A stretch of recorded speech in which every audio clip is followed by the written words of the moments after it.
Bismillahirrahmanirrahim. Assalamualaikum warahmatullahi wabarakatuh. Innal hamdalillah nahmaduhu wa nasta'inuhu wa nastaghfiruh wa na'udzu billahi min shururi anfusina wa min sayyiati a'malina. May yahdihillahu fala mudilla lahu wa may yudlil fala hadiya lahu. Asyhadu an la ilaha illallah wa la syarika lahu wa asyhadu anna Muhammadan abduhu wa rasuluhu la nabiyya ba'dahu. Allahumma shalli ala sayyidina Muhammadin wa ala alihi wa sahbihi ajmain, amma ba'du. Dalam kesempatan ini insya Allah akan kita kaji bersama-sama, kita bahas bagaimana cara Islam, itu masyarakat Islam, memberikan tuntunan kepada kita kaum muslimin untuk menghadapi pandemi COVID yang melanda negeri kita dan juga berbagai negeri di belahan dunia lain. Sebelum masuk ke pembahasan inti, saya akan coba paparkan bagaimana kondisi manusia secara umum dan secara khusus kaum muslimin menghadapi pandemi ini. Di antara mereka yang menganggap ini hanya sebuah ilusi, tidak ada faktanya, tidak ada kenyataannya. Dan ada yang mengatakan ini sebuah rekayasa dan sebuah permainan WHO. Tetapi karena kita diajarkan oleh agama kita bahwa sesuatu itu jika ada faktanya dan bisa dibuktikan, maka itu adalah nyata adanya. Nah, berangkat dari pemahaman ini, keyakinan bahwa ada tidaknya eksistensi dari COVID-19 ini mempengaruhi bagaimana sikap dan penanganan menghadapi COVID ini. Oleh karena itu, saya tekankan bahwa COVID-19 adalah real adanya. Meskipun real adanya, kita tidak mesti takut berlebihan, tapi juga tidak boleh memandang remeh.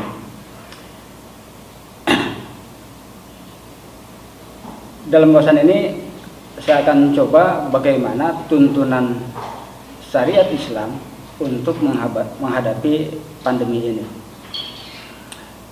Yang pertama, tentu karena tuntutan syariat Islam, acuan kita adalah bagaimana Al-Quran, hadis, kemudian juga ijma' sahabat, di mana para sahabat Rasul ketika menghadapi pandemi ini bagaimana menyelesaikannya. Dan secara tahapan dalam syariat itu dikenal ada penanganan secara personal, individual, kemudian secara kemasyarakatan atau yang disebut dengan kontrol sosial atau amar ma'ruf nahi munkar, dan yang ketiga bagaimana penegakan oleh negara, dan ini yang tentunya yang paling efektif. Bagi kaum muslimin secara i'tiqadi, ketika menghadapi musibah tidak lain kecuali dia mesti menerima terhadap qada dari Allah Subhanahu wa taala. Allah Subhanahu wa taala berfirman dalam surat At-Taghabun ayat 11, "Ma asaba min musibatin illa billahi wa may yu'min billahi yahdi qalbu wallahu bikulli syai'in alim." Tidak ada suatu musibah pun yang menimpa seorang kecuali dengan izin Allah. Dan barang siapa yang beriman kepada Allah, niscaya dia akan memberi petunjuk kepada hatinya. Dan Allah Maha mengetahui segala sesuatu. Jadi secara i'tiqadi, ketika musibah ini memang betul-betul ada dan real, maka yang dilakukan adalah menerima terhadap qada tersebut, dan menerima terhadap qada itu ada sebuah keimanan. Barang siapa yang menerima terhadap qada itu, maka menunjukkan dia beriman, dan dari penerimaannya itu Allah Subhanahu wa taala akan menaikkan derajatnya di sisi Allah Subhanahu wa taala. Kemudian yang kedua, secara i'tiqadi juga Allah Subhanahu wa taala dan Rasulnya meminta kaum muslimin ketika ada musibah, apapun musibahnya, wabil khusus COVID-19 ini, tuntunan dalam surat Al-Baqarah ayat 155 mengatakan, waladabnuakum bisai minal khaufi wal ju'i wa naqsim minal amwali wal anfus wa basyiris sabirin. Dan sungguh akan kami berikan cobaan kepadamu dengan sedikit ketakutan, kelaparan, kekurangan harta, jiwa dan buah-buahan. dan berikanlah berita gembira kepada orang-orang yang sabar. Ayat ini jelas sangat terkait sekali bagaimana kaum muslimin untuk bermental sabar.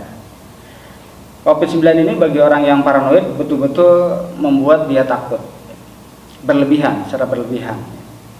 Di samping itu sebagian juga takut kalau dia tidak keluar dia akan kelaparan, karena dia tidak bekerja, kekurangan harta, takut juga kehilangan jiwa, meninggal karena menurut WHO betul-betul COVID-19 ini satu wabah yang mematikan. Itu dari sisi itikadi bagaimana tuntutan syariat Islam untuk menghadapi pandemi COVID-19 ini yang betul-betul membuat resah warga dunia, ya, khususnya kita yang ada di Indonesia ini. Namun secara syariat atau ikhtiari, Islam juga punya tuntutan. Hanya saja memang ini harus ada kerjasama berbagai pihak, ya, baik secara pribadi, masyarakat maupun pemerintah. Karena ketika dijalankan secara sebagian, maka tentu hasilnya tidak maksimal, dan itu kita rasakan saat ini. Teorinya kalau dijalankan dengan baik, pandemi ini bisa selesai dalam jangka waktu sebulan 2 bulan. Tapi menurut perhitungan ketika diumumkan oleh pemerintah di awal bulan Maret sampai sekarang sudah masuk ke bulan Agustus, itu sudah melebihi batas normal. Artinya tentu ada cara penanganan yang keliru. Tentu syariat Islam punya cara bagaimana menanganinya. Oleh karena itu, kalau dijalani cara itu, maka itu bisa ditangani dan bisa hilang sesuai dengan tuntutan agama Islam. Yang pertama, secara umum banyak hadis Rasul dan juga ijma sahabat ketika menghadapi wabah ini. Rasul mengatakan kalau ada wabah yang sangat populer, hadisnya adalah ketika kalian mendatangi sebuah kampung atau daerah atau wilayah di mana daerah itu ada wabah atau pandemi, maka jangan masuk ke daerah tersebut. Nah, sementara bagi orang yang ada di dalam daerah situ, maka dia tidak diperkenankan untuk keluar. Yang dalam bahasa sekarang orang menyebutnya isolasi, atau juga ada yang menyebutnya sampai ke lockdown. Itu tuntutan yang pertama dari Rasulullah. Kemudian juga Rasul mengatakan pisahkan orang yang sakit dengan orang yang sehat. Itu hadis itu secara khusus bagaimana menangani wabah. Kemudian dalam hadis lain juga Rasul mengatakan kita mesti menghindari wabah ini sebagaimana kita menghindari dari singa yang lapar dan ganas. Sementara dari para sahabat yang sangat populer adalah bagaimana yang dilakukan oleh Umar bin Khattab. Ketika beliau akan mengunjungi wilayah Syam, di mana ketika itu Syam terjadi wabah, dalam riwayat disebutkan taun, gubernur di sana menyampaikan kepada khalifah bahwa sedang ada wabah di sini. Pilihan Umar antara dua, antara tetap melanjutkan kunjungan ke Syam atau kembali lagi. Maka berdasarkan musyawarah Umar kemudian memutuskan untuk kembali lagi ke Madinah. Kemudian keputusan ini tentu disesalkan oleh gubernur yang ada di sana dan sedikit menyalahkan. Tetapi Umar punya jawaban yang cukup cerdas. Kita bukan lari dari takdir, tetapi kita pindah dari takdir yang satu pada takdir yang lain. Kalau kita masuk ke dalam wilayah Syam, ya, takdir kita mungkin ada yang kena wabah, ya. Tapi ketika kita kembali ke Madinah, maka takdir kita adalah terbebas dari wabah. Bahkan Umar mengajak pada gubernur di sana untuk kembali ke Madinah, untuk menghindari dari wabah ini. Tapi karena kecintaannya kepada wilayah tersebut dan juga kecintaan kepada umat dan penduduk yang ada di sana, maka gubernur di sana tetap memutuskan untuk tetap tinggal di sana. Dan dalam sejarah diriwayatkan gubernur di sana wafat karena taun. Bahkan sempat digantikan oleh gubernur penggantinya sampai 2 kali, itu juga mengalami kematian. Dalam catatan sejarah, hampir 50% penduduk Syam ketika itu meninggal karena wabah tahun ini. Sampai muncullah gubernur Amr bin As, di mana beliau tahu trik cara untuk menghilangkan wabah ini. Menurut dia bahwa wabah ini ibarat api yang membakar kayu bakar. Oleh karena itu, jauhkan kayu bakar ini dari api. Maka beliau menyuruh kepada penduduk Syam untuk pergi ke gunung-gunung, ke bukit-bukit, dan dalam beberapa saat ketika keputusan beliau diikuti oleh penduduk Syam, maka wabah itu berakhir. Dari sini kita bisa mengambil pelajaran bagaimana tuntutan syariat Islam untuk menyelesaikan masalah ini.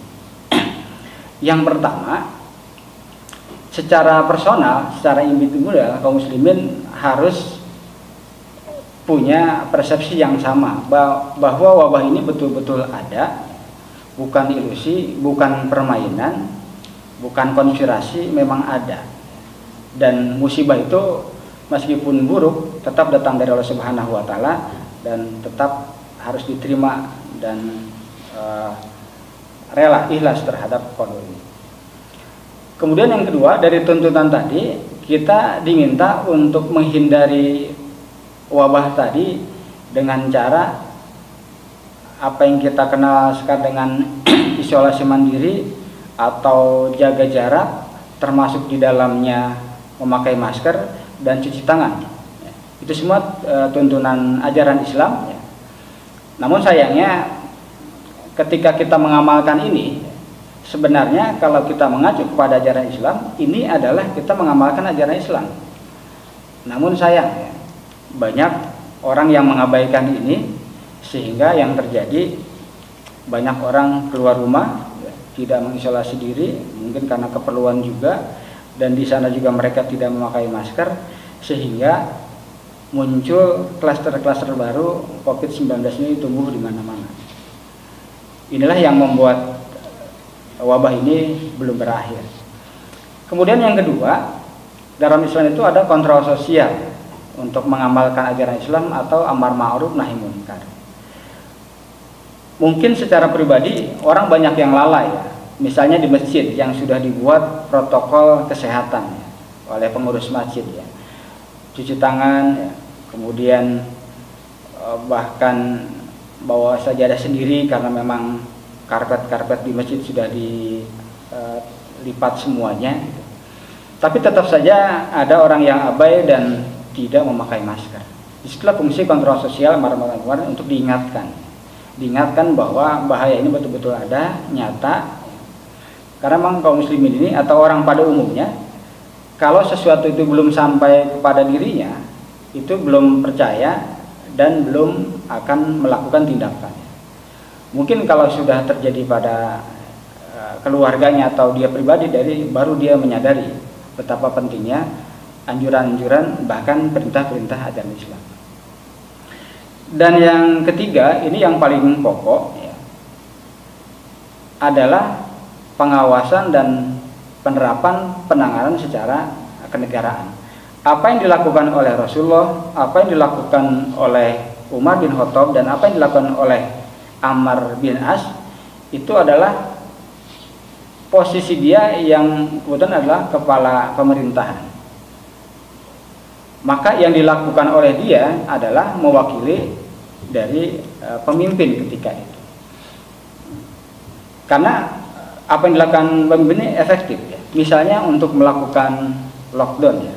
Kalau negara sudah membuat keputusan lockdown atau membatasi untuk keluar masuk antar orang, ya, antar daerah, maka itu dijalani. Ya. Tetapi konsekuensi dari aturan itu adalah barang siapa yang melanggar itu ada hukumannya. Tapi yang terjadi hanya berupa pengabaian juga dari penguasa yang ada. Orang dibiarkan saja. Mungkin baru belakang ini saja terjadi barang siapa yang keluar tanpa masker ya kan razia, ya, razia masker. Itu efektif ya karena memang negara yang melakukan. Tapi kalau diingatkan oleh orang per orang, maka orang cenderung untuk mengabaikannya. Kemudian yang kedua, orang mengatakan kalau dilakukan lockdown orang tidak boleh keluar rumah, lalu bagaimana penghidupan mereka? Bagaimana ekonomi mereka? Nah disinilah dalam Islam ya, sekali lagi konteks kita dalam bicara syariat Islam, Islam mengajarkan segala keperluan penduduk ya, itu dijamin oleh negara ya. Mungkin karena kita mengacunya bukan kepada ajaran Islam ya, sehingga kesulitan bagaimana menyelesaikan. Karena dalam Islam itu punya satu pos ya, anggaran negara tersendiri yang disebut dengan Baitul Mal ya, yang sumbernya banyak sekali, sehingga dengan sumber-sumber yang banyak itu kebutuhan penduduk ya. Karena tidak semua penduduk hanya wilayah yang terkena dampak wabah ini dia bisa disuplai dalam bentuk makanan. Nah, yang terjadi justru kalau tidak diterapkan secara tegas ya, lockdown sebenarnya lockdown bukan setengah hati ya. Menurut para ahli sekarang itu sebenarnya di Indonesia itu tidak ada lagi zona merah, zona kuning dan zona hijau. Semuanya zona merah. Karena penularan wabah ini itu terjadi karena mobilitas penduduk. Jadi ketika ada orang dari luar daerah datang ke daerah yang disebut orang hijau, maka itu berpotensi juga terkena wabah. Atau ketika orang yang tinggal di wilayah hijau sementara dia bebas keluar, maka dia pun ketika kembali ke daerahnya akan terkena. Dan banyak yang menyayangkan seandainya ketika pemerintah mengumumkan tanggal 2 Maret Indonesia sudah diputuskan ada COVID ya, dengan kasus 2 orang di Depok. Seandainya ketika itu dilakukan lockdown atau pembatasan ya, arus orang keluar negeri ya, mungkin beda jadinya seperti yang sekarang ya. Tapi itu sudah berlalu, yaitu setiap orang punya cara dan tentu tanggung jawab masing-masing ya kepada masyarakat, kepada penduduk dan juga kepada Allah Subhanahu wa taala. Hanya kita selaku muslim ya, kita lakukan semampu kita ya, secara itikadi dan secara ikhtiari. Yang mungkin bisa kita lakukan adalah sesuai dengan tuntutan tadi, bagaimana kita mengisolasi diri ya. Mengapa juga sampai saat ini sekolah-sekolah belum dibuka ya, itu dalam rangka mereka mengisolasi diri di rumah. Kemudian kalaupun terpaksa keluar, kita beraktivitas dengan protokol kesehatan yang ketat, dengan memakai masker ya, kemudian juga mencuci tangan, dan yang terpenting adalah jaga jarak baik di masjid ya, atau aktivitas lainnya yang di situ berpotensi mengumpulkan orang banyak, tentu sangat berbahaya.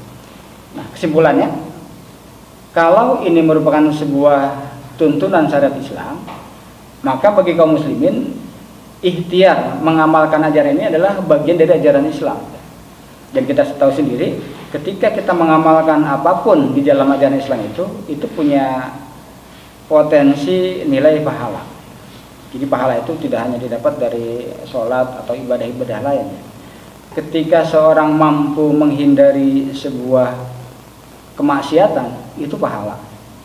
Ketika seorang berikhtiar untuk menghindari wabah ini, maka itu juga pahala. Yang kita lakukan memakai masker, cuci tangan, jaga jarak, itu dalam rangka mengamalkan ajaran Islam, perintah Allah dan Rasulnya, juga ijma para sahabat, maka itu ada motivasi tersendiri ada semangat tersendiri. Kita bukan hanya mengikuti anjuran pemerintah, tapi itulah ajaran Islam.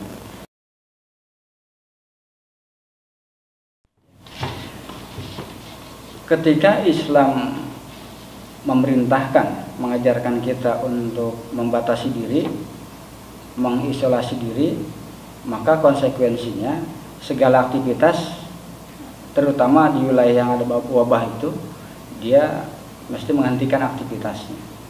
Sebagaimana dilakukan juga oleh Umar bin Khattab, dia tidak masuk ke wilayah sana. Maka apa yang dilakukan oleh pemerintah dalam hal ini menutup perkantoran dan juga sekolah itu sudah tepat. Nah, khususnya sekolah itu apa yang dilakukan sudah tepat karena di situ dalam rangka memutus mata rantai dari penyebaran COVID-19 ini. Namun tentu tidak berhenti di situ untuk menyetop sekolah untuk beroperasi, tapi yang harus dipikirkan adalah bagaimana keberlangsungan pendidikan. Karena keberlangsungan pendidikan adalah kewajiban dari negara untuk mencerdaskan, untuk membuat warga negaranya mendapatkan perolehan pendidikan yang memadai. Nah, disinilah pemerintah mesti memfasilitasi dalam berbagai bentuk untuk pembelajaran jarak jauh. Karena sebagaimana kita ketahui, tentu pembelajaran jarak jauh ini tidak bisa dijangkau meliputi seluruh penduduk di Indonesia. Untuk di Pulau Jawa, apalagi Jabodetabek mungkin tidak kendala. Tapi di daerah banyak sekali daerah-daerah yang belum ada akses internet. Bahkan ada juga yang belum masuk aliran listrik ke wilayahnya. Jangankan laptop dan gadget ya, televisi juga belum ada. Nah, tentu ini sebuah PR yang harus diselesaikan ya. Namun bagi yang mampu menjangkaunya, pendidikan memang tidak mesti dilakukan secara tatap muka. Idealnya pendidikan dalam Islam itu dilakukan dalam bentuk tatap muka, di mana ada sebuah perhalakohan, ada guru, ada murid yang melakukan transfer ilmu, diskusi dan sebagainya. Tetapi ketika ada kendala, dan teknologi membantu sekali saat ini ya, dengan teknologi yang ada membantu sehingga dalam jarak yang jauh, dalam berbagai orang yang tinggal jauh bisa disatukan lewat sebuah media. Di situ bisa terjadi pembelajaran. Hanya mungkin yang perlu diperhatikan baik bagi pengajar dan juga bagi siswa, jangan sampai pembelajaran jarak jauh itu kehilangan ruh pembelajarannya, ruh ta'limnya, ruh menggali ilmunya. Karena ketika tidak ada pertemuan langsung, itu cenderung interaksi dengan guru ya, itu cenderung hilang. Jadi meskipun belajar menggunakan aplikasi Zoom ya, atau Google Meet dan sebagainya, tetap di sana ada adab-adab belajar. Kenapa orang suka menekankan kalau buka aplikasi Zoom itu harus tetap nyala videonya? Karena untuk memastikan, ya, sebagaimana guru ngajar di kelas, itu bisa dipastikan siswanya memperhatikan pelajaran semua, tidak ada yang tidur. Tapi dengan seorang siswa misalnya mematikan aplikasi Zoom-nya, kameranya, kita tidak tahu apa yang dilakukan oleh siswa tersebut. Mungkin ada yang tidur, ya, mungkin ada yang makan, ya, padahal itu dalam pembelajaran adab yang tidak baik gitu. Ya, mungkin ini sebuah kendala, tapi insya Allah bisa diatasi seandainya guru dan siswa komitmen sama-sama. Pembelajaran di sekolah maupun lewat aplikasi Zoom itu sama saja. Ya, mungkin terdapat kekurangan sudah pasti ya, tapi dalam kondisi saat ini adalah itu sebuah usaha yang minimal ya, dan itu bisa mengatasi problem yang ada untuk mengatasi pendidikan saat ini di masa pandemi.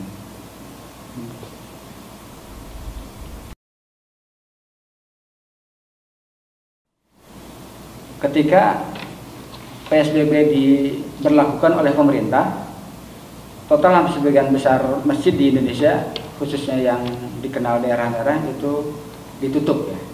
Meskipun ada beberapa masjid yang buka.